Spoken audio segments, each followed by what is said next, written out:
तो कहानी की शुरुआत में हम लोग फ्रैंकलिन नाम के एक आदमी को देख पाते हैं जो कि बार में पूल खेल रहा था। तभी अचानक से ही उसकी नजर आयरिन नाम की एक औरत पर पड़ती है जो कि उसे पहले ही नजर में पसंद आ जाती है।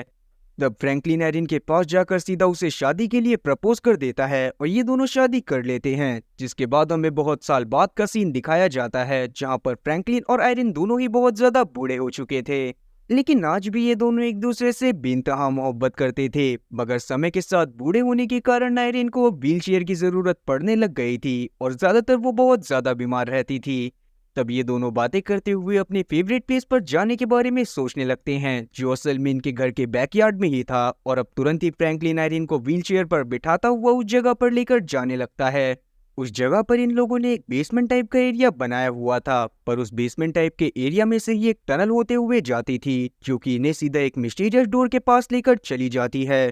तब ये लोग उस डोर को खोलकर अंदर जाते हैं और अंदर जाने के बाद अपनी फेवरेट जगह को देखने लगते हैं, जो जगह कोई और नहीं बल्कि एक दूसरा प्लेनेट थी जिसका पोर्टल इस दुनिया पर मौजूद था। और ये लोग यहाँ पर अक्सर आया करते थे और इस जगह को देखा करते थे। इन लोगों को भी ये बात नहीं पता थी कि इस जगह को किसने बनाया है, और ना तो ये लोग आज तक इतनी हिम्मत जुटा पाए थे कि ये लोग दीवार के उस तरफ जाकर पता कर सकें कि असल में उस जगह पर है क्या। उन दोनों को बस इतना पता था कि ये कोई दूसरी ही दुनिया है, पर वहां पर बैठने पर इन लोगों को काफी ज्यादा सुकून महसूस होता था, इसीलिए ये लोग अक्सर यहाँ पर आया करते थे।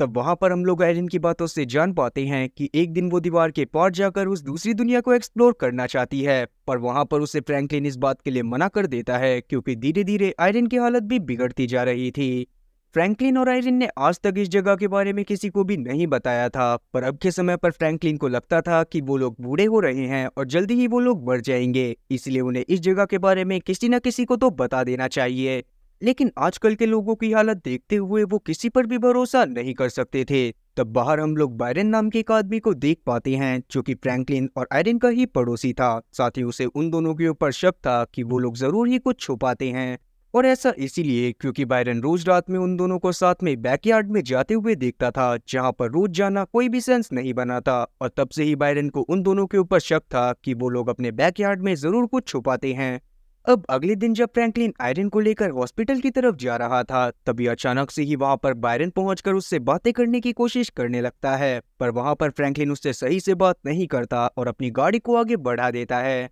जिस बात से नाराज होते हुए बायरन बड़बड़ाते हुए अपने घर में चला जाता है, जहां पर उसकी वाइफ उसे समझाने की कोशिश करती है कि शायद उसे अपनी लाइफ के ऊपर ध्यान देना चाहिए और लोग क्या छुपा रहे हैं उन चीजों पर ध्यान देना छोड़ना चाहिए। वहीं आयरिन भी फ्रैंकलिन को समझाने की कोशिश कर रही थी कि शायद उसे बैरन से सही से बात करनी चाहिए, पर फ्रैंकलिन उसकी बात को नहीं सुनता और उसे सीधा हॉस्पिटल की तरफ लेकर चला जाता है। जहां पर जाने के बाद उसने आयरिन को डॉक्टर के हवाले छोड़ दिया था, जिसके बाद वो खुद एक सुपरमार्केट में चला जाता है, जहां पर अचानक से ही उसके पास उसकी पोती डेनिसा का कॉल आता है जो कि उसे मिलने के लिए बुलाने लगती है। तब फ्रैंकलिन भी डिनीज से मिलने के लिए चला जाता है, जहां पर उससे बात करने के बाद उसे पता चलता है कि असल में डिनीज को बायरन ने बताया था कि फ्रैंकलिन और आयरिन रोज रात में घर से बाहर जाते हैं,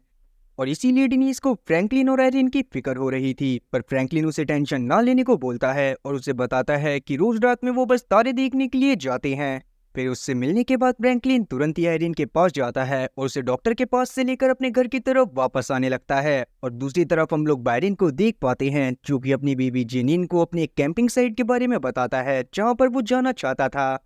जिस पर जिनिन उसे इस साल कहीं पर भी जाने से साफ इनकार कर देती है क्योंकि उनके घर की हालत बिल्कुल भी सही नहीं चल रही थी और वो चाहती थी कि बायरन घर पर ही रहकर कोई काम करे ताकि वो एक्स्ट्रा पैसे कमा पाए, जिससे बायरन थोड़ा उदास हो गया था। पर क्योंकि उसने मन बना रखा था कि वो फ्रैंकलिन और आयरिन के बारे में भी सच्चाई पता कर रहेगा, इसीलिए जब वो देखता है कि फ्रैंकलिन और आयरिन घर पर नहीं है तो वो तुरंत ही उनके बैकयार्ड में जाकर छानबीन करने की कोशिश करने लगता है। और अब वो उस टनल के गेट तक भी पहुंचने ही वाला था कि तभी अचानक से ही उसे जिनिन का मैसेज आता है जो कि तुरंत ही उसे घर पे बुला लेती है, इसीलिए बायरन को भी वहां पर से निकलना पड़ता है। अब रात में हम लोग फ्रैंकलिन और आयरिन को घर पर देखते हैं, जहां पर आयरिन वापस से फ्रैंकलिन को मनाने की कोशिश कर रही थी कि शायद उन्हें उस दीवार के दूसरी तरफ जाकर दूसरी दुनिया को एक्सप्लोर करना चाहिए। लेकिन इस बार भी फ्रैंकलिन साफ इनकार कर देता है। तब वो आयरिन से बातें करते हुए उसे किसी तरह से सुला देता है और खुद भी सो जाता है। फिर उसके सोने के बाद तुरंत ही आयरिन उठ जाती है जो कि अब तक बस सोने का नाटक कर रही थी ताकि फ्रैंकलिन के सोने के बाद वो उस दूसरी दुनिया के गेट की तरफ जा सके। तब वो फ्रैंकलिन के लिए एक नोट छोड़कर तुरंत ही बैकयार्ड में चली जाती है, जहां पर जाने के बाद वो टनल से होती हुई उस गेट के सामने पहुंच गई थी जहां पर से वो दूसरी दुनिया को देखा करते थे। अब वो उस दूसरी दुनिया में जाने के ख्वाब देख ही रही थी कि तभी अचानक से ही उसकी नजर एक लड़के पर पड़ती है जो कि उसी रूम में पड़ा हुआ था और मदद की पुकार लगा रहा था। तब आयरिन चलती हुई किसी तरह से उसके पास जाती है और दूसरी तरफ हम लोग फ्रैंकलिन को सुबह देख पाते हैं, जिसकी जब आंख खुलती है तो वो आयरिन को आसपास ना पाकर काफी ज्यादा परेशान हो जाता है। तब उसकी नजर खिड़की के बाहर आयरिन पर पड़ती है जो कि उसे मदद के लिए बुला रही थी। तब फ्रैंकलिन तुरंत ही उसके पास जाता है और उसकी बात को ध्यान से सुनता है। तब आयरिन उसे उस लड़के के बारे में बताती है जिसको उसने बेसमेंट में देखा था। फिर जब फ्रैंकलिन को इस बारे में पता चलता है कि उनके बेसमेंट में कोई आ गया है तो वो तुरंत ही एक हथौड़े को उठाता हुआ वहां पर इन्वेस्टिगेट करने के लिए जाने लगता है। तब वो देखता है कि उसके सामने एक लड़का पड़ा हुआ था जो कि पूरी तरह से ब्लड में भीगा हुआ था। लेकिन कमाल की बात तो ये थी कि उस लड़के की एक भी चोट नहीं लगी हुई थी, जो देखने के बाद फ्रैंकलिन को लगने लगता है कि शायद वो लड़का कोई चोर बदमाश है और किसी का कत्ल कर कर यहाँ पर आया हुआ है। लेकिन आयरन को ऐसा कुछ भी नहीं लग रहा था, पर फ्रैंकलिन तुरंत ही पुलिस वालों को कॉल कर देता है और पुलिस ऑफिसर थॉमस को अपने घर में बुला लेता है। लेकिन तब तक आयरन ने उस लड़के को छुपा दिया था, इसीलिए जब थॉमस घर में आकर चेक करता है तो उसे वहां पर कोई भी दिखाई नहीं देता। तब आयरन थॉमस को अकेले में बुलाकर बोलती है कि फ्रैंकलिन का मेंटल स्टेट पूरी तरह से सही नहीं है, इसीलिए कभी कभी उसे वो चीजें भी दिखाई देती हैं जो हकीकत में नहीं होती। तब थॉमस को भी आयरन की बात पर यकीन हो गया था, इसीलिए वो फ्रैंकलिन को बिना कुछ भी बोले वहां से चला जाता है। वहीं हम न्यूयॉर्क से काफी दूर स्टेला नाम की एक औरत को देख पाते हैं जो कि अपनी बेटी टोनी के साथ एक चर्च में रहा करती थी, जो चर्च असल में उसके ही पापा का था। लेकिन उनके चर्च के बारे में काफी ज्यादा अजीब बातें भी फैली हुई थी और इसी बात के पीछे जब टोनी स्कूल जाया करती थी तो उसे बिल्कुल भी अच्छे से ट्रीट नहीं करा जाता था। पर आज जब वो स्कूल जाती है तो उसकी मुलाकात वहां पर मैथीस से होती है, जो कि असल में उसका क्रश था और वो उससे रात में उसके घर पर आने के लिए पूछने लगता है। तब टोनी भी इस बात पर मान जाती है क्योंकि सच में वो मैथीस को काफी ज्यादा पसंद करती थी। और अब मैथीस की ऐसी बातें सुनकर उसे लगने लगता है कि शायद मैथीस भी उसको पसंद करता है। फिर रात में जब वो दोनों चर्च के अंदर जाते हैं तब वहां पर हम लोग जान पाते हैं कि असल में मैथीस वहां पर बस एक शर्त की वजह से आया था, क्योंकि माना जाता था कि वो चर्च असल में हॉन्टेड है, क्योंकि वहां पर टोनी के ग्रैंडफादर काफी सारे रिचुअल्स को करा करते थे, जिससे धीरे धीरे कर वहां से काफी सारे लोग गायब हो गए। और इसीलिए मैथिस के दोस्तों ने उससे शर्त लगाई थी कि अगर वो टोनी को अपनी बातों में फंसाता हुआ किसी तरह से उस चर्च में चला जाता है तो वो लोग उसे 4000 पीसोस देंगे। जो बात सुनने के बाद यहाँ पर टोनी को बहुत बुरा लगता है, क्योंकि सच में वो मैथिस को काफी ज्यादा पसंद करती थी। लेकिन उतने में ही वहां पर स्टेला पहुंच गई थी, जो कि जब मैथिस को यहाँ पर देखती है तो वो गुस्से में तुरंत ही मैथिस को वहां पर से भगा देती है, साथ ही उसने टोनी को भी वहां से भगा दिया था। फिर जब वो दोनों वहां से चले जाते हैं तो स्टेला घबराती हुई तुरंत ही एक लालटेन को लेकर बेसमेंट के रास्ते से जाने लगती है, जहां पर भी बिल्कुल वैसा ही डोर मौजूद था जैसा फ्रैंकलिन के घर के बैकयार्ड में मौजूद था। वहीं दूसरी तरफ हम लोग फ्रैंकलिन के घर में देख पाते हैं जहां पर उस स्ट्रेंजर की हालत काफी ज्यादा बिगड़ती जा रही थी, इसलिए आयरन उसको तुरंत ही फ्रैंकलिन के सामने लेकर आ जाती है और किसी तरह से फ्रैंकलिन को समझा देती है कि वो इस बारे में पुलिस वालों को कुछ भी ना बताए। अब क्योंकि स्ट्रेंजर की हालत भी काफी ज्यादा बिगड़ती जा रही थी, इसीलिए फ्रैंकलिन भी आयरन की बात को मान जाता है और तुरंत ही स्ट्रेंजर के लिए दवाई लेने के लिए मेडिकल स्टोर की तरफ जाने लगता है। तब आयरन उस स्ट्रेंजर के सामान को चेक करने लगती है ताकि वो उसके बारे में कुछ पता कर पाए। तब उसे उसके सामान में से कुछ अजीब तरह के गोल्ड कॉइन और साथ ही एक फोटो मिलती है जिस पर गैब्रियल नाम लिखा हुआ था। तभी वो स्ट्रेंजर भी जोर जोर से खांसने लग गया था, जो देखने के बाद आयरन तुरंत ही उसके लिए गर्म पानी करती है ताकि वो उसे पिलाकर उसकी खांसी को बंद कर सके। वहीं दूसरी तरफ जब फ्रैंकलिन एक मेडिकल स्टोर में पहुंचता है तो वहां पर बायरन से उसकी मुलाकात होती है, पर हर बार की तरह वो बायरन से अच्छे से बात नहीं करता और जल्दबाजी में मेडिकल स्टोर के अंदर चला जाता है। दूसरी तरफ हम लोग वापस से स्टेला को देख पाते हैं, जो कि जब अपने घर में टोनी को ढूंढ रही थी तो टोनी उसे वहां पर कहीं भी नहीं मिलती, जो देखने के बाद वो समझ जाती है कि टोनी घर को छोड़कर भाग गई है। तब स्टेला भी अपनी गाड़ी को लेकर शहर के बाहर जाने वाले रास्ते की तरफ बढ़ पड़ती है, जहां पर रास्ते में उसे टोनी दिखाई दे जाती है, जो कि पैदल ही आगे के सफर को तय कर रही थी। जो देखकर स्टेला उसे किसी तरह से समझाती हुई अपने साथ एक रेस्टोरेंट में लेकर जाती है, जहां पर हम लोग टोनी की बातों से जान पाते हैं कि वो इस बात की वजह से काफी ज्यादा परेशान है कि लोग उसके घर और उसके चर्च के बारे में काफी ज्यादा मजाक बनाते हैं। तब स्टेला टोनी का मन शांत करने के लिए उसे एक हिंट दे देती है कि वो असल में उस चर्च की हिफाजत करते हैं, क्योंकि वहां पर कुछ बहुत बेशकीमती मौजूद है जिसे लोगों की नजरों के सामने नहीं आने देना। तब टोनी चाहती थी कि स्टेला उसे खुलकर सब कुछ बताए, पर स्टेला उसे बस इतना बोलती है कि जब समय आएगा तो टोनी को भी उस सीक्रेट के बारे में पता चल जाएगा जिसको वो और उसके पुरखे आज तक संभालते हुए आ रहे हैं। तभी अचानक से ही स्टेला को उसके फोन में एक नोटिफिकेशन आता है जिससे उसे पता चलता है कि उसके घर में कोई घुस गया है, जो जानकर वो तुरंत ही टोनी के साथ अपने घर की तरफ जाने लगती है। वहीं फ्रैंकलिन के घर में अब तक उस स्ट्रेंजर को भी थोड़ा सा होश आ गया था। तब वो आयरिन से बातें करने लगता है और उसे अपना नाम ज्यूड बताता है।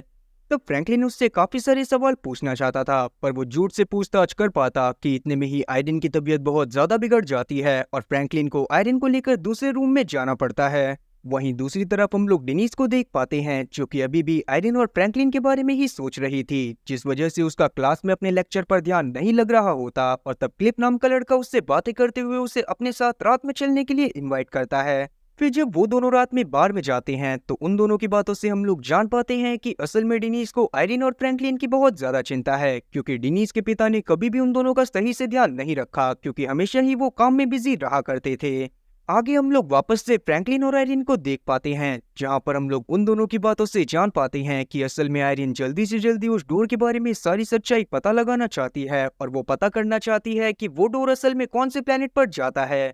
और इसीलिए ही वो फ्रैंकलिन को कन्विंस करने की कोशिश कर रही थी कि शायद उन्हें उस शीशे की दीवार के पास जाना चाहिए। तब फ्रैंकलिन कुछ सोचने लगता है और सीन कट होकर सीधा स्टेला और साथ ही टोनी पर आता है। स्टेला किसी के अचानक से यूं घर में घुस जाने की वजह से काफी ज्यादा परेशान थी, पर जब वो घर में जाकर चेक करती है तब जाकर उसे पता चलता है कि असल में वहां पर उनका ही एक पुराना दोस्त आया हुआ था, जिसे देखने के बाद स्टेला सच में काफी ज्यादा शॉक थी। तब वो आदमी यहाँ पर स्टेला से पूछता है कि उसने टोनी को अब तक सारी सच्चाई के बारे में बताया या फिर नहीं। तब टोनी भी ध्यान से उस आदमी को देखने लग गई थी। और दूसरी तरफ हम लोग ज्यूड को देख पाते हैं, जिसे रात में नींद नहीं आती और वो तुरंत ही बाथरूम करने के लिए चला जाता है, जहाँ पर वो अपने साथ एक चाकू को लेकर भी आया था। तब वो उस चाकू की मदद से अपने पैर में एक कट लगाता है, जहाँ पर से एक ट्रैकर निकलकर बाहर आया था, जो देखने के बाद वो तुरंत ही उस ट्रैकर को डिस्ट्रॉय कर देता है और वॉश बेसिन में फेंक देता है। मीनवाइल हम लोग वापस से स्टेला को देख पाते हैं, जिसने थोड़ी देर के लिए टोनी को घर से बाहर भेज दिया था। तब वो स्ट्रेंजर से बातें करती हुई उससे पूछने लगती है कि वो यहाँ पर क्यों आया है, जिस पर वो आदमी स्टेला को एक पेपर दिखाते हुए बताता है कि असल में उसे एक मिशन के लिए टोनी की जरूरत है और टोनी भी उस मिशन में मदद तभी कर पाएगी जब उसे उस सच्चाई के बारे में पता हो, जो कि अब तक स्टेला और उसके पूर्वज छुपाते हुए आ रहे थे। आगे हम लोग वापस से फ्रैंकलिन को देख पाते हैं, जो कि उन गोल्ड कॉइन को लेकर एक ट्रेडर के पास आता है, जो गोल्ड कॉइन उसे जूट के सामान में से मिले थे। असल में फ्रैंकलिन उन गोल्ड कॉइन के जरिए बस इतना जानना चाहता था कि जूट कहां पर से बिलोंग करता है, पर उन गोल्ड कॉइन को देखने के बाद ट्रेडर काफी ज्यादा शॉक होता है, क्योंकि असल में वो गोल्ड कॉइन काफी ज्यादा पुराने थे। अब जब फ्रैंकलिन अपने घर में वापस जाता है तब वो जूड से बात करने की कोशिश करता है, पर जूड उससे बस इतना बोलता है कि उसे अपने पास्ट के बारे में कुछ भी याद नहीं है। लेकिन हम लोग जूड की हरकतों से जान पाते हैं कि वो बस ड्रामे करने की कोशिश कर रहा था। तब फ्रैंकलिन आयरिन और जूड को अपने साथ लेता हुआ एक रेस्टोरेंट में चला जाता है, जहां पर जब वो खाना खाने के बाद वापस आ रहे थे तभी अचानक से ही जूड की हालत वापस से बिगड़ जाती है।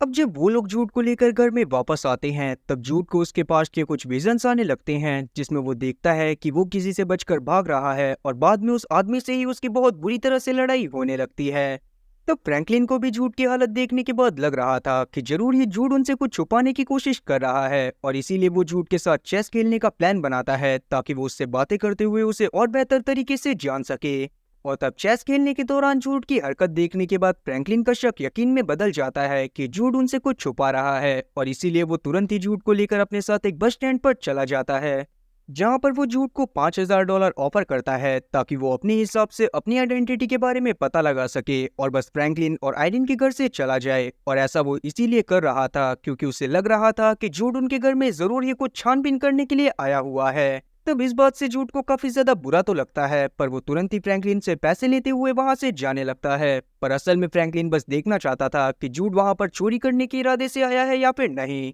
क्योंकि अगर जूड उनके घर में चोरी करने के इरादे से आया होता तो कभी भी $5000 लेकर वहां से जाने के लिए तैयार नहीं होता, और इसीलिए फ्रैंकलिन जूड को वापस बुला लेता है और अपने घर की तरफ लेकर जाने लगता है। वहीं हम लोग फ्रैंकलिन के घर में देख पाते हैं कि जब आयरिन घर की सफाई कर रही थी तब उसे जूड के सामान में से एक ऑर्ब दिखाई देता है, जिसे उठाकर जब वो एक टेबल के ऊपर रखती है तो अचानक से ही वो टेबल पूरी तरह से गायब हो गया था, जो देखने के बाद आयरिन काफी ज्यादा शॉक हो जाती है। पर आयरिन अभी उस ऑर्ब को उठाकर अपने पास रख लेती है और रात में हम लोग देखते हैं कि डेनिस भी उनके घर में आ जाती है क्योंकि उसे आयरिन और फ्रैंकलिन की काफी ज्यादा चिंता हो रही थी।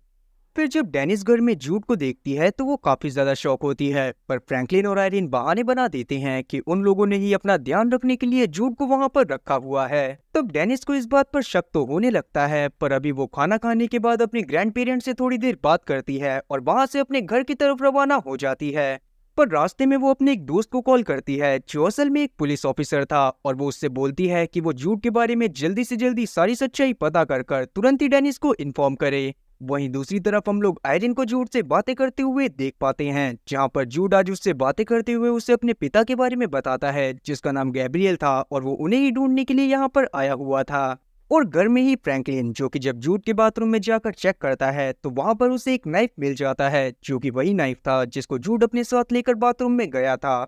साथ ही उस वक्त तक नाइफ पर जूड का खून भी लगा हुआ था, जो देखकर फ्रैंकलिन और ज्यादा परेशान हो जाता है। फिर जब वो वॉश बेसिन के पास जाकर वॉश बेसिन को चालू करता है तो ड्रेनेज पाइप में गंद जमा होने की वजह से कुछ पानी ऊपर आ गया था, जिसके साथ साथ वो सिलेंड्रिकल डिवाइस भी ऊपर आ जाता है जिसको जूड ने अपनी बॉडी से निकालकर वॉश बेसिन में फेंक दिया था।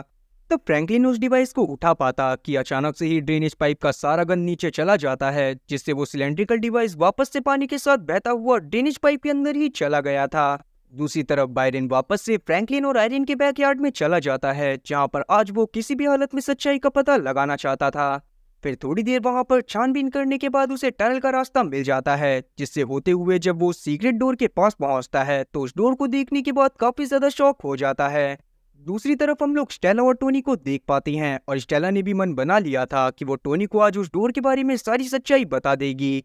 साथ ही उसे उस मिशन को भी कंप्लीट करना था जो उस स्ट्रेंजर ने उसे दिया था, इसीलिए वो तुरंत ही टोनी को लेकर अपने चर्च में मौजूद गेट के पास जाती है, जहां पर जाने के बाद उसने कुछ बटन को सीक्वेंस में प्रेस करा था। फिर उस सीक्वेंस में बटन प्रेस करने की वजह से वो डोर खुल जाता है और वो दोनों तुरंत ही उस डोर के अंदर चले जाते हैं, जिसके बाद वो अचानक से ही टेलीपोर्ट होकर अपनी कंट्री से न्यूयॉर्क सिटी में पहुंच गए थे। इसका मतलब था कि वो डोर असल में टेलीपोर्टेशन डिवाइस का भी काम करता था, जो कि बहुत आराम से एक जगह से दूसरी जगह पर किसी भी इंसान को पहुंचा सकता था। आगे हम लोग वापस से जूड को देखते हैं, जिसे फिर से वही सपना आता है जिससे वो बहुत ज्यादा डर गया था। तब वो तुरंत ही उस जगह पर जाने लगता है जहां पर उसने आयरिन से उस ओर को छुपाकर गाड़ दिया था। तब जूड वहां पर गड्ढा खोदते हुए उस ओर को निकालने की कोशिश करने लगता है, पर उतने में ही वहां पर बायरन पहुंच गया था, जिसके सामने जूड उस ओर को नहीं निकाल सकता था। इसीलिए वो बायरन के सामने बहाने बनाने लगता है कि वो पौधा लगाने के लिए उस जगह पर गड्ढा खोद रहा था। अब क्योंकि आयरिन को भी इस बारे में पता चल गया था कि जूड यहाँ पर अपने पिता को ढूंढने के लिए आया है, इसीलिए वो उसके साथ एक लाइब्रेरी में जाती है जहाँ पर हर उस एक इंसान का डेटा मौजूद था जो कि अब तक इस शहर में आया था। तब वहां पर जाने के बाद छानबीन करने पर इन लोगों को पता चलता है कि असल में गैब्रियल को पुलिस वालों ने पकड़ लिया था, क्योंकि उसका उस जगह पर कोई भी घर नहीं था। साथ ही जब उसे पकड़ा गया तो ये बात भी पता चली कि उसको डिमेंशिया है, लेकिन उसके बाद का गैब्रियल का कोई और रिकॉर्ड मौजूद नहीं था। जो चीज जानने के बाद ये लोग वापस से घर में आ जाते हैं और तुरंत ही फ्रैंकलिन से जाकर मुलाकात करते हैं। वहीं हम लोग स्टेला और साथ ही टोनी को देख पाते हैं, जो कि अपने मिशन को पूरा करने के दौरान निक नाम के एक बंदे से जाकर मिलते हैं, जो कि उन्हें अपने साथ लेकर एक वेयर हाउस में चला जाता है, जहां पर वो कुछ नंबर्स के ऊपर रिसर्च कर रहा था, जो नंबर एक तरह का सिग्नल प्रोवाइड करा करते थे। पर वहां पर हम लोग टोनी की हालत को देखकर जान पाते हैं कि उसकी हालत बिल्कुल हमारे जैसी है, जिसे भी कुछ भी समझ में नहीं आ रहा था कि आखिरकार ये लोग करना क्या चाहते हैं। खैर अभी के टाइम पर निक टोनी और स्टेला को लेकर अपने साथ एक वैन के पास जाता है, जिसमें उसने एक खास तरह के डिवाइस को लगाया हुआ था जो कि कुछ खास तरह के सिग्नल को डिटेक्ट करता था।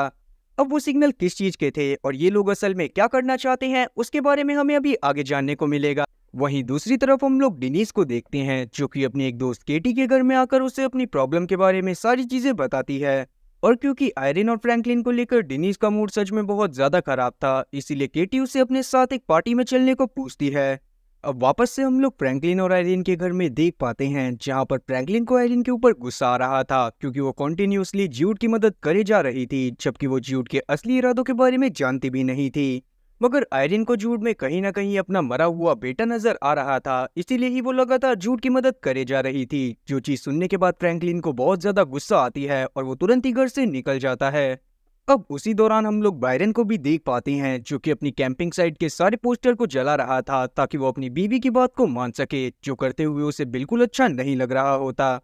फिर जब फ्रैंकलिन गुस्से में अपने घर से गाड़ी निकालते हुए जा रहा था, तब बायरन उसकी तरफ देखकर स्माइल करता है और हाथ हिलाता है, पर हमेशा की तरह फ्रैंकलिन उसे इग्नोर करता हुआ वहां से चला जाता है। अब फ्रैंकलिन के घर से जाने के बाद आयरिन वापस से जूड के पास जाती है और उससे पूछने लगती है कि वो अपनी जिंदगी के बारे में किसी को भी कुछ भी क्यों नहीं बताता, पर जूड उस पर भी एक फेक स्माइल करता हुआ उससे झूठ ही बोलता है और वहां से जाने की कोशिश करने लगता है। तभी वहां पर शेंड्रा नाम की एक नर्स पहुंच जाती है, जो कि आयरिन का पहले एक हॉस्पिटल में ध्यान रखा करती थी।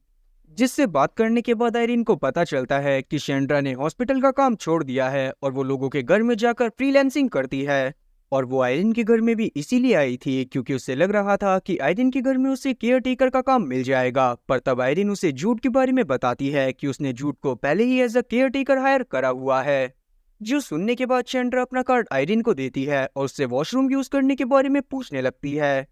तब आयरिन ने भी शेंड्रा को वॉशरूम का रास्ता बता दिया था, पर जैसे ही शेंड्रा वॉशरूम से बाहर आती है, वो तुरंत ही जूड के कमरे में छानबीन करती हुई उसके पास से कुछ सामान चुराकर तुरंत ही अपने घर के लिए निकल जाती है। और तब जाकर हम लोग समझ पाते हैं कि असल में शेंड्रा ने खुद अपनी जॉब को नहीं छोड़ा था, उसे जबरदस्ती जॉब से निकाल दिया गया था क्योंकि वो अक्सर हॉस्पिटल में चोरी करा करती थी। वहीं इन सब बातों से अनजान जब जूड फ्रैंकलिन के फोन के पास बैठा हुआ था, तभी अचानक से ही फ्रैंकलिन के फोन पर किसी का कॉल आता है। फिर जब जूड कॉल को रिसीव करता है तो दूसरी तरफ से डेल बोल रहा था, जो कि असल में वही ट्रेडर था जिसके पास फ्रैंकलिन उन गोल्ड कॉइन को लेकर गया था जो कि जूड के पास से मिले थे। अब क्योंकि फ्रैंकलिन ने डेल से उन गोल्ड कॉइन के बारे में पता करने को बोला था, तो डेल यहाँ पर जूड से बात करते हुए उसे फ्रैंकलिन का बेटा समझता है और उसे बताने लगता है कि वो गोल्ड कॉइन सच में बहुत ज्यादा बेशकीमती हैं, जिस पर लिखा हुआ था the God will be done. जो सुनने के बाद जूड कुछ सोचने लगता है और तुरंत ही आयरिन के पास चला जाता है। तब आयरिन वहां पर जूड को कुछ पैसे देना चाहती थी क्योंकि जूड काफी समय से उनके घर में रहकर उनके घर के काम भी कर रहा था, पर जूड यहाँ पर उससे पैसे लेने से मना कर देता है और अपने रूम में चला जाता है। फिर अपने सामान को चेक करने के बाद उसे पता चलता है कि उसका एक बहुत जरूरी सामान गायब हो गया था, जो देखने के बाद वो काफी ज्यादा परेशान हो जाता है। पर तभी वहां पर उसे शेंड्रा का विजिटिंग कार्ड दिखाई देता है, जो कि शेंड्रा से वहीं पर गिर गया था, जिसको लेने के बाद तुरंत ही जूड एक लोकल बार की तरफ चला गया था क्योंकि वहां पर शेंड्रा का एड्रेस लिखा हुआ था जो कि उसी बार के पास था। लेकिन शेंड्रा के घर जाने से पहले वो उस बार के अंदर चला जाता है, जहां पर उसकी मुलाकात डिनीज से हो जाती है, जो कि अपनी दोस्त केटी के साथ अपना मन हल्का करने के लिए वहीं पर आई हुई थी। फिर ये लोग साथ में बातें करते हुए काफी ज्यादा ड्रंक हो जाते हैं और वहीं पर डांस करने लगते हैं। और दूसरी तरफ हम लोग फ्रैंकलिन को देखते हैं, जो कि एक रेस्टोरेंट में पूल खेल रहा था, जहां पर अचानक से बायरिन भी पूल खेलने के लिए पहुंच जाता है क्योंकि उसका मूड भी बहुत ज्यादा खराब हो रहा था। तब वो फ्रैंकलिन के साथ ही पूल खेलने लगता है और उससे बातें करते हुए उसे अपनी प्रॉब्लम्स के बारे में बताता है। अब क्योंकि फ्रैंकलिन का दिमाग भी बहुत ज्यादा खराब था, इसीलिए वो बायरिन से बहुत अच्छे से बात करता है और उसे भी अपनी प्रॉब्लम्स के बारे में बताने लगता है। उसे डर था कि आयरिन कभी उससे दूर ना हो जाए। अब ये दोनों एक दूसरे से अपने दिल का हाल शेयर करने के बाद काफी ज्यादा हल्का महसूस करते हैं और यहाँ पर लगे हाथ बायरन फ्रैंकलिन से उस बैकयार्ड के बारे में भी पूछ लेता है। अब तक बायरन को लगता था कि वहां पर एक अंडरग्राउंड बंकर है जिसे बॉम्ब से बचने के लिए बनाया गया होगा, पर यहाँ पर फ्रैंकलिन उसे बताता है कि वहां पर जाने के बाद तुम्हारी आंखें चौंधी आ जाएंगी। जिसके बाद जब ये लोग बैकयार्ड में जाकर टनल वाले रास्ते से उस पत्थर वाले गेट के सामने पहुंचते हैं, तो आज वो गेट नहीं खुलता, जो देखने के बाद फ्रैंकलिन काफी ज्यादा परेशान हो गया था। पर क्योंकि अब तक फ्रैंकलिन ने बायरन को उस दूसरे प्लेनेट के बारे में भी बता दिया था, तो बायरन को लगने लगता है कि शायद फ्रैंकलिन उससे मजाक कर रहा था। वहीं दूसरी तरफ हम लोग जूड को देख पाते हैं, जो कि जब बाहर से वापस आ रहा था तभी अचानक से उसको पुलिस वाले रोक लेते हैं क्योंकि जूड उस वक्त सच में बहुत ज्यादा ड्रंक था। जिसके बाद जब उसे पुलिस स्टेशन में लेकर जाया जाता है, तो आयरिन उसे छुड़वाने के लिए वहां पर पहुंच जाती है, पर उसे छुड़वाने से पहले वो जूड से सारी सच्चाई जानना चाहती थी क्योंकि कहीं ना कहीं उसे जूड के ऊपर खुद भी शक हो रहा था। तब जूड की बातों से हम लोग जान पाते हैं कि उसे एक आइसोलेटेड कंपाउंड में एक एलियन सोसाइटी के द्वारा रखा गया था, जो अर्थ पर मौजूद चीजों को खुद अपने हिसाब से कंट्रोल करते हैं। और जूड को वहां पर इसीलिए रखा गया था क्योंकि वो पहला इंसान था जो हिम्मत करके उन वॉल के पार चला गया था, जहां उसने एक बहुत बड़ा वेस्टलैंड देखा था। साथ ही जूड को ये बात भी नहीं पता थी कि वो कितने टाइम तक आइसोलेशन में था, लेकिन एक दिन जब उसे मौका मिला तो वो वहां से भाग गया। जिसके बाद वो भागकर सीधा उन डोरवेज के पास पहुंच गया जो अर्थ को उस प्लेनेट से कनेक्ट करा करते थे। और तब एक डोरवे में जाने के बाद वो सीधा आयरिन के बैकयार्ड में पहुंच गया और वो वहां पर बेहोश हो गया। साथ ही जूड ये बात भी बताता है कि उस दिन जो उसकी बॉडी पर खून लगा हुआ था, वो असल में एक इंसान का था जो कि उसे वहां से भागने से रोकना चाहता था। इसीलिए जूड ने उसके ऊपर हमला कर उसे घायल कर दिया और उसके बाद वो सीधा यहाँ पर आ गया। मगर अब भी वो लोग जूड को ढूंढ रहे थे और अगर जूड उन्हें इस बार मिल जाता तो वो उसे जान से मार देते और इसीलिए जूड सबसे पहले गैब्रियल को ढूंढना चाहता था जो कि उसकी तरह ही एक कैदी था, पर वो वहां से भागने में सफल हो गया था। अब ये सारी बात जानने के बाद आयरिन डिसाइड करती है कि वो किसी भी हालत में जूड की मदद जरूर करेगी, इसीलिए वो जूड को अपने साथ पुलिस स्टेशन से रिहा करवाकर अपने घर की तरफ वापस से लेकर जाने लगती है। वहीं दूसरी तरफ हम लोग वापस से स्टेला और साथी टोनी को देख पाते हैं जो कि निक के साथ कहीं पर जा रहे थे और इन लोगों को भी डोरवेज के बारे में सारी चीजें पता थी। निक जो कि असल में एक रिसर्चर था, वो उन पार्टिकल के ऊपर रिसर्च करना चाहता था जो कि अर्थ के डोरवेज को उस दूसरे प्लेनेट के डोरवेज से कनेक्ट करा करते थे। लेकिन स्टेला उसे यही लगता था कि ये भगवान का दिया हुआ गिफ्ट है क्योंकि भगवान चाहते हैं कि इंसान उनके पास जाएं, पर यहाँ पर निक को उसकी बात पर गुस्सा आ जाता है और वो स्टेला से बहसबाजी करने लगता है। साथ ही अब हमें स्टेला के असली प्लान के बारे में भी पता चल जाता है कि वो किसी भी हालत में जूड को ढूंढना चाहती थी क्योंकि उस स्ट्रेंजर ने उससे ऐसा करने के लिए बोला था। और तब ये लोग एक पावर स्टेशन के पास जाते हैं जहाँ पर एक बहुत बड़ा टावर मौजूद था। तब निक का प्लान यही था कि वो उस टावर के ऊपर चढ़कर एक डिवाइस वहां पर फिट कर देगा जिससे अगर आसपास के एरिया में बहुत बड़े अमाउंट में एनर्जी रिलीज होगी तो उन्हें उस जगह के बारे में पता चल जाएगा। और निक ऐसा इसीलिए कर रहा था क्योंकि उसे ये बात पता थी कि अगर कोई भी इंसान उन पोर्टल का यूज करते हुए डोरवेज में जाता है जहाँ पर से वो दूसरे प्लेनेट को देख सकता था तो उस समय पर काफी ज्यादा अमाउंट में एनर्जी रिलीज होती है। अब निक अपना काम कर ही रहा था कि तभी वहां पर पावर स्टेशन का स्टाफ पहुंच जाता है, जिन्हें देखते हुए स्टेला तुरंत ही उनकी गाड़ी के पास जाती है और उनकी गाड़ी में ही उन लोगों को बांध देती है। जो सब देखने के बाद टोनी बहुत ज्यादा शॉक हुई थी। और अब जैसे ही निक का काम खत्म होता है तो वो तुरंत ही स्टेला और टोनी को लेते हुए वहां से निकल जाता है। वहीं हम लोग आयरन के घर में वापस से डेनिस को देख पाते हैं जो कि जूड के ऊपर शक करते हुए उससे उसके पापा के बारे में काफी ज्यादा सवाल पूछ रही थी। लेकिन आयरिन, जिसको सारी सच्चाई के बारे में पता चल गया था, वो जूड को इस तरह खामोश देखकर तुरंत ही डेनिस का ध्यान वहां से भटकाने लगती है। और दूसरी तरफ हम लोग फ्रैंकलिन को देख पाते हैं जिसका मन बायरन की बातों से पूरी तरह से टूट गया था और इसीलिए अपनी बात को सही प्रूव करने के लिए वो बायरन के पास अपना एक पुराना कैमरा लेकर जाता है जिसमें उसने आयरिन और अपनी काफी सारी पुरानी फोटोज खींच कर रखी हुई थी जो कि बिल्कुल उसी जगह पर थी जहां पर वो अपने बैकयार्ड से जाया करते थे।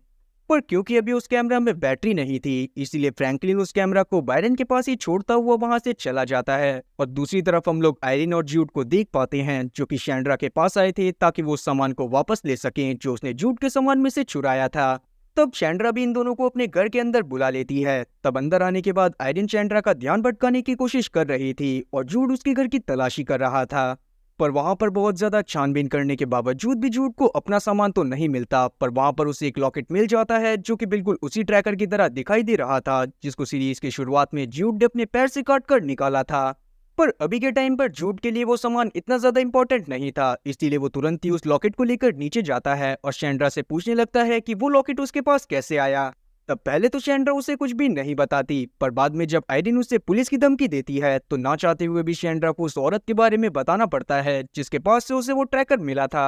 और तब जाकर हम लोग जान पाते हैं कि एक टाइम पर शैंड्रा एज अ केयर टेकर एक औरत के घर में काम करा करती थी जिसने ही खुश होकर उसे वो लॉकेट दिया था।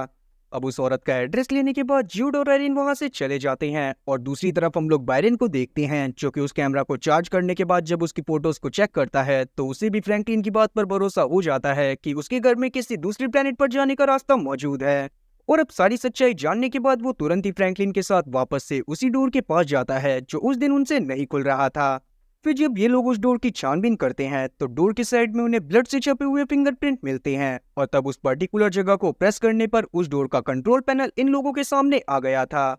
जिसको देखने के बाद फ्रैंकलिन बहुत ज्यादा शॉक होता है क्योंकि आज से पहले तक उसे उस कंट्रोल पैनल के बारे में कुछ भी नहीं पता था। पर जब वो लोग उस कंट्रोल पैनल को खोलकर देखते हैं तो उस जगह से वो ऑर्ब गायब था जिसको हमने कुछ समय पहले जूड के पास देखा था। और मेरे हिसाब से जूड ने शायद उस कंट्रोल पैनल में से ऑर्ब को इसीलिए निकाल लिया होगा ताकि दूसरी प्लेनेट पर जो भी उसका पीछा कर रहे थे वो इस डोरवे से कभी भी उस तक ना पहुंच पाए। अब ये सब देखने के बाद बायरन जूड के बारे में कुछ सोचने लग गया था। तब उसे जूड के बारे में याद आता है कि वो जमीन के अंदर से कुछ निकालने की कोशिश कर रहा था और ये बात याद आते ही बायरन तुरंत ही अपने डॉग के साथ उस जगह पर जाता है जहां पर से वो उस ऑर्ब को निकाल लेता है। अब रात में हम लोग फ्रैंकलिन, आयरिन और जूड को साथ में खाना खाते हुए देख पाते हैं जहां पर फ्रैंकलिन अभी भी आयरिन की बातों से काफी ज्यादा नाराज था, लेकिन आयरिन भी अभी उसे मनाने की कोशिश नहीं करती। तब फ्रैंकलिन यहाँ से कूड़ा फेंकने के लिए चला जाता है जिस दौरान उसे आयरिन का वो लेटर मिल जाता है जो कि आयरिन ने तब लिखा था जब वो डोरवे की मदद से दूसरे प्लेनेट पर जाने वाली थी। अब जब फ्रैंकलिन को इस बारे में पता चलता है कि आयरन उसे उस रात अकेले छोड़कर डोरवे की मदद से दूसरे प्लेनेट पर जाने वाली थी, तो उसे बहुत ज्यादा बुरा लगता है। उसे समझ में नहीं आ रहा था कि उसने कहाँ कसर छोड़ दी कि आयरन उसे छोड़ने तक के लिए तैयार हो गई। और अब इसी बात की फ्रस्ट्रेशन के चलते वो तुरंत ही जूड के पास जाता है और उसे बुरा भला बोलने लगता है, क्योंकि आजकल जूड आयरन के साथ बहुत ज्यादा वक्त बिता रहा था और आयरन को उस प्लेनेट के बारे में काफी सारी चीजें बता रहा था, जिससे आयरन का मन उस प्लेनेट पर जाने का और ज्यादा कर रहा था। दूसरी तरफ हम लोग निक को देख पाते हैं, जो कि टोनी और स्टेला के पास आकर उन्हें अपने पास मौजूद एक ऑर्ब दिखाता है, जो कि उसने एक जगह से चुराया था जब उसे उस डोरवे के बारे में पता चला था।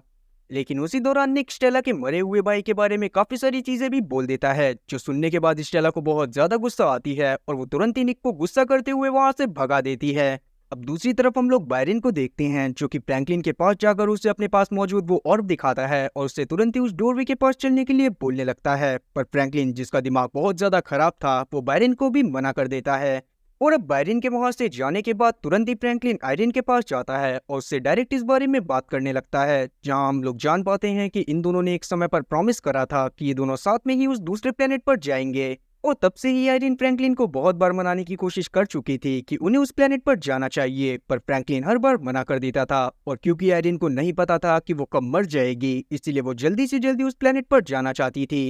तब फ्रैंकलिन उसे वापस से समझाने की कोशिश करने लगता है कि उन्हें उस जगह पर नहीं जाना चाहिए, पर आयरन इस बार उसकी बात को नहीं सुनती। वहीं बायरन फ्रैंकलिन के घर से निकलकर तुरंत ही उस डोरवे के पास पहुंच गया था, जहां पर वो उस ऑर्ब को भी लगा देता है, पर वो डोर अभी भी चालू नहीं हुआ था। और तब जाकर बायरन को समझ में आता है कि असल में उस ऑर्ब के अंदर एनर्जी खत्म हो गई है और उसे किसी तरह से उस ऑर्ब को चार्ज करना पड़ेगा। अब अगले सीन में हम लोग निक, स्टेला और टोनी को वापस से एक रेस्टोरेंट में खाना खाते हुए देख पाते हैं, जहां पर पिछली रात की लड़ाई की वजह से निक को अभी भी स्टेला के ऊपर गुस्सा आ रही थी, जिस गुस्से के चलते वो स्टेला के भाई केबल के बारे में वापस से उल्टा सीधा बोलना चालू कर देता है। पर इस बार स्टेला उसकी बात को सहन नहीं करती। वो तुरंत ही निक की गर्दन को पकड़ती है और उसके सर को टेबल पर देकर मार देती है, जिससे निक की नाक से खून निकलने लग गया था। पर स्टेला अब यहाँ पर से तुरंत ही टोनी को उठाकर निक की गाड़ी में जाकर बैठती है और निक को लिए बगैर ही वहां से भाग जाती है। दूसरी तरफ डेनिस, जिसका मूड सच में बहुत ज्यादा खराब हो गया था और वो खुद भी किसी भी हालत में जूड के पिता को ढूंढना चाहती थी, वो अपने स्कूल को छोड़कर जूड के साथ लग जाती है ताकि वो उसके पिता को ढूंढने में उसकी मदद कर सके।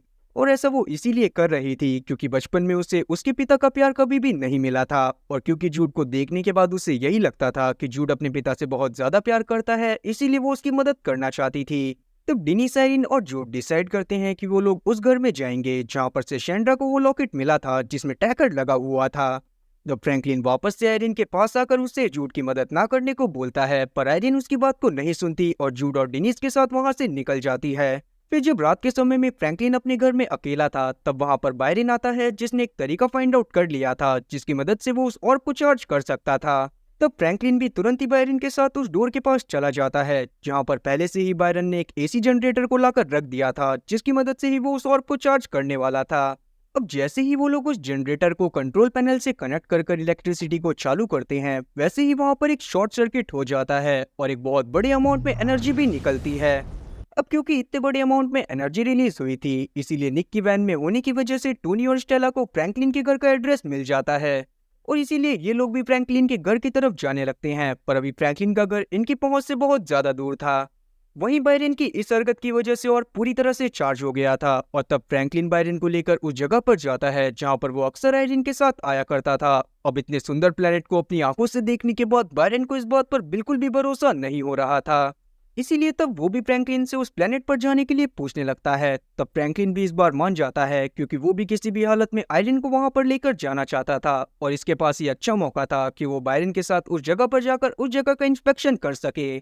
तब फ्रैंकलिन बायरन को कुछ स्पेस सूट दिखाता है, जो कि वो काफी समय से बना रहा था ताकि वो उन्हें पहनकर आयरन के साथ उस प्लेनेट पर जा पाए, पर आज तक उसकी हिम्मत नहीं हुई थी कि वो उन स्पेस सूट का यूज करे। पर अभी के समय पर उस प्लेनेट पर जाने के लिए उसने अपना पक्का मन बना लिया था। और दूसरी तरफ हम लोग आयरन, डिनीस और साथ ही जूड को देखते हैं, जो कि उस औरत के घर में पहुंच जाते हैं जिसका नाम था हाना। तब हाना गैब्रियल की फोटो को देखने के बाद इन लोगों को बताती है कि गैब्रियल एक टाइम पर यहाँ पर मदद मांगने के लिए आया था। तब हाना ने उसकी मदद करी थी, पर बाद में हाना को गैब्रियल से प्यार हो गया था, और तब वो दोनों एक दूसरे के फिजिकली क्लोज भी आए थे, जिसके बाद ही गैब्रियल ने हाना को वो छोटा सा चमकता हुआ सिलेंड्रिकल डिवाइस दिया था ताकि हाना उसे गैब्रियल की याद के तौर पर हमेशा अपने पास रख सके। लेकिन 15 साल पहले गैब्रियल वहां से चला गया, जिसके बाद वो कभी भी हाना के पास वापस लौटकर नहीं आया। जिसके बाद हाना ने उस सिलेंड्रिकल शेप के ऑब्जेक्ट को एक पेंडेंट बनवा लिया, पर बाद में वो कहीं पर चोरी हो गया। अब इन लोगों के यहाँ से जाने के बाद हाना तुरंत ही अपने घर में मौजूद एक सीक्रेट रूम में जाती है, जहाँ पर वो एक पॉल नाम के आदमी से मिलती है, जो कि असल में उसका असिस्टेंट था। और तब जाकर उनकी बातों से हम लोग जान पाते हैं कि हाना आज भी गैब्रियल को ढूंढ रही है, और तब से ही उसने फ्रैंकलिन के ऊपर भी नजर रखी हुई है, जब से फ्रैंकलिन उन गोल्ड कॉइन को लेकर एक ट्रेडर के पास गया था। क्योंकि जाहिर सी बात है कि अगर जूड को भी वो गोल्ड कॉइन गैब्रियल से ही मिले थे, तो हाना ने भी गैब्रियल के पास वो गोल्ड कॉइन जरूर देखे होंगे। वहीं हम लोग फ्रैंकलिन और बायरन को देख पाते हैं, जो कि उस प्लेनेट पर जाने के लिए तैयार थे, पर बायरन का मानना था कि पहले वो जाकर उस प्लेनेट पर चेक करेगा, ताकि अगर वहां पर कोई खतरा हो तो वो पहले ही फ्रैंकलिन को उस बारे में बता दे। जिस पर फ्रैंकलिन भी मान जाता है। अब जब बायरन उस जगह पर जाता है तो पहले तो सब कुछ नॉर्मल चल रहा था, पर जैसे ही वो कुछ पत्थरों के पीछे जाता है तो अचानक से ही वो फ्रैंकलिन से बात करना बंद कर देता है और उसकी तरफ से कोई भी रिस्पॉन्स नहीं आता, जिससे फ्रैंकलिन बहुत ज्यादा डर गया था और अब उसकी हिम्मत नहीं हो रही थी कि वो बायरन को ढूंढने के लिए उस प्लेनेट की तरफ जाए। और इसीलिए अब जब बहुत देर तक इंतजार करने के बावजूद भी बायरन की तरफ से कोई भी रिप्लाई नहीं आता, तो फ्रैंकलिन परेशान होता हुआ अपने घर के पास चला जाता है, जहां जिनीन भी उससे बायरन के बारे में पूछने के लिए आती है, क्योंकि पिछली रात से बायरन गायब था। पर यहाँ पर फ्रैंकलिन उसे कुछ भी नहीं बताता और उससे मुंह छुपाता हुआ वहां से चला जाता है। वहीं दूसरी तरफ हम लोग आयरिन को देख पाते हैं, जो कि डिनीज से बात करते हुए उसे उसके पिता के बारे में बताने लगती है। यहाँ पर आयरिन को भी बहुत ज्यादा बुरा लग रहा था, क्योंकि उसने अपने बेटे के ऊपर कभी भी ध्यान नहीं दिया था, जिस वजह से ही वो मेंटली काफी ज्यादा डिप्रेस्ड हो गया था और बाद में उसने सुसाइड कर ली थी। अब इन सभी बातों को जानने के बाद डिनीज को बहुत ज्यादा बुरा लगता है, क्योंकि आज तक वो अपने पिता को ही गलत मानती हुई आई थी, और इसीलिए अब वो रोते हुए थोड़ी देर के लिए यहाँ से चली जाती है। और वहीं हम लोग स्टेला और साथी टोनी को उस स्ट्रेंजर के साथ देख पाते हैं, जो कि उनके घर में घुस गया था। तब वो दोनों उस स्ट्रेंजर के साथ उस गांव में पहुंच गए थे, जहां पर फ्रैंकलिन रहा करता था, पर अभी भी उन्हें फ्रैंकलिन के एग्जैक्ट एड्रेस के बारे में नहीं पता होता। इसीलिए वो तुरंत ही शैंड्रा के घर में पहुंच जाते हैं, क्योंकि उसके घर में एक ट्रैकर रखा हुआ था। तब स्ट्रेंजर सबसे पहले शैंड्रा को कुछ गोल्ड कॉइन देता है, ताकि वो आसानी से जूड के बारे में सब कुछ बता दे। और बिल्कुल ऐसा ही होता है, जैसे ही शैंड्रा को कुछ गोल्ड कॉइन मिलते हैं, वैसे ही वो जूड के बारे में स्ट्रेंजर को सब कुछ बता देती है, जो भी उसे पता था। लेकिन उस स्ट्रेंजर को सब कुछ पता लगने के बाद वो तुरंत ही शैंड्रा को जान से मार देता है और फ्रैंकलिन के घर की तरफ जाने लगता है। लेकिन उसी बीच हम लोग टोनी को देख पाते हैं, जो कि इन सब चीजों को देखने के बाद काफी ज्यादा परेशान हो गई थी। और इसीलिए जब ये लोग फ्रैंकलिन के घर के पास पहुंच जाते हैं और स्ट्रेंजर आसपास की चीजों का मुआयना करने के लिए नीचे उतरता है, तब टोनी अकेले में स्टेला से बोलती है कि शायद उन्हें ये काम नहीं करना चाहिए। लेकिन तब स्टेला टोनी को बताती है कि वो लोग उस आदमी से बचकर नहीं भाग सकते। अगर वो भागने की कोशिश करेंगे तो वो आदमी उन्हें ढूंढकर उन्हें भी जान से मार देगा। और फिर बाद में जब टोनी स्ट्रेंजर से बात करती है तो उसे पता चलता है कि केबल असल में उसके मामा नहीं बल्कि उसके पापा थे। जो बात जानने के बाद वो काफी ज्यादा शॉक होती है, और तभी वहां पर उन लोगों को चेक करने के लिए फ्रैंकलिन भी आ गया था कि आखिरकार ये लोग है कौन। पर तब वहां पर स्ट्रेंजर उसे गन पॉइंट पर लेता हुआ उसके ही घर में लेकर चला जाता है। वहीं हम लोग जूड को देख पाते हैं, जिसे आयरिन ने डिनीज से बात करने के लिए बोला था, ताकि डिनीज का मूड थोड़ा सा सही हो सके। तब जूड उससे बात करते हुए उसे शुक्रिया बोलता है, क्योंकि डिनीज ने उसके पिता के बारे में पता लगवाने में काफी ज्यादा मदद करवाई थी। और अब ये लोग बात करते हुए फ्रैंकलिन के घर के पास पहुंचे ही थे कि उतने में ही स्टेला जूड के ऊपर फायरिंग करना चालू कर देती है, क्योंकि उसका मेन मिशन यही था कि उसे जूड को किसी भी हालत में खत्म करना है। और तब जूड वहां पर गोलीबारी होते हुए देखकर जंगल की तरफ भाग जाता है, और उसी दौरान डिनीज भी अपने दादा दादी को चेक करने के लिए घर के अंदर आ गई थी, जहां पर स्ट्रेंजर उसे भी पकड़ लेता है और उसे आयरिन और फ्रैंकलिन के साथ बिठाकर जूड के बारे में तरह तरह के सवाल पूछने लगता है।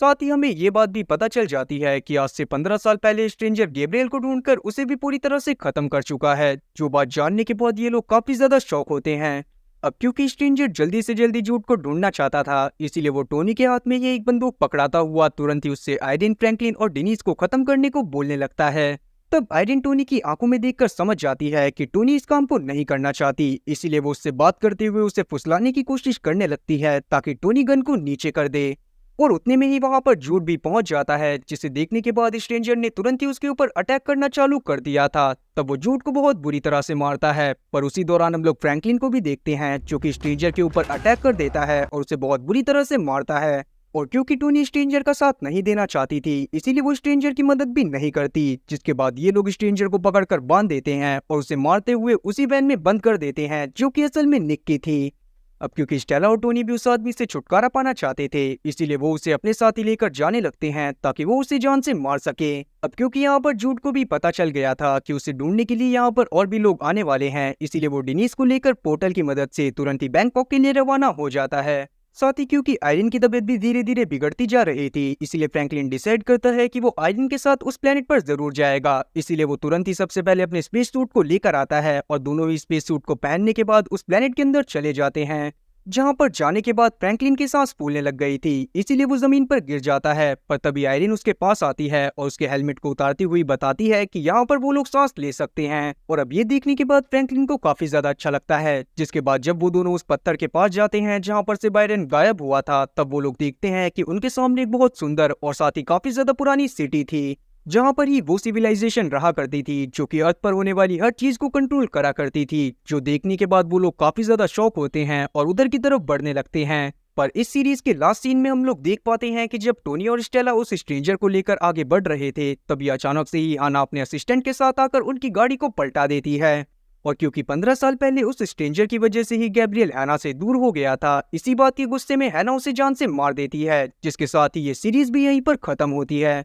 तो उम्मीद है कि एक्सप्लेनेशन अच्छी लगी होगी। अगर एक्सप्लेनेशन अच्छी लगी हो तो चैनल को सब्सक्राइब करना और बेल नोटिफिकेशन को ऑल पर सेलेक्ट करना और वीडियो को भी लाइक करना। मैं ऐसी ही और मजेदार एक्सप्लेनेशन वीडियोस लाता रहूंगा। खैर, तब तक के लिए टाटा और गुड बाय।